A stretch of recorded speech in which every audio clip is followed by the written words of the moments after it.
Et justement, terminer les dessins animés sur le canapé pendant que les parents télétravaillent, réouverture des crèches et des écoles ce matin.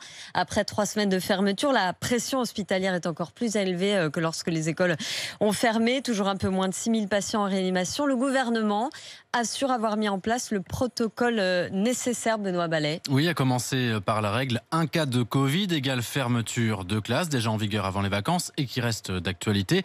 En revanche, en cas d'absence d'un professeur, fini le brassage des classes entre elles. Si votre enfant est concerné, il faudra donc attendre l'arrivée d'un remplaçant ou le retour du professeur après son isolement.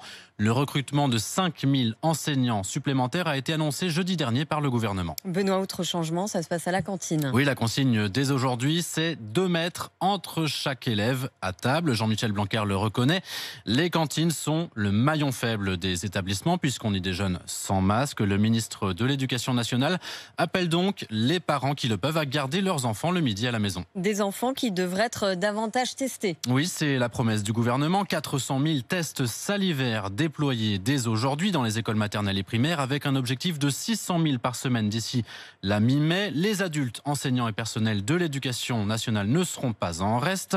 La consigne, un prélèvement par autotest chez soi 2 fois par semaine. Le gouvernement a commandé 64 millions d'autotests qui leur seront en grande partie destinés, sauf que sur le terrain, beaucoup de professeurs nous disaient hier les attendre encore. Merci Benoît. Écoutez,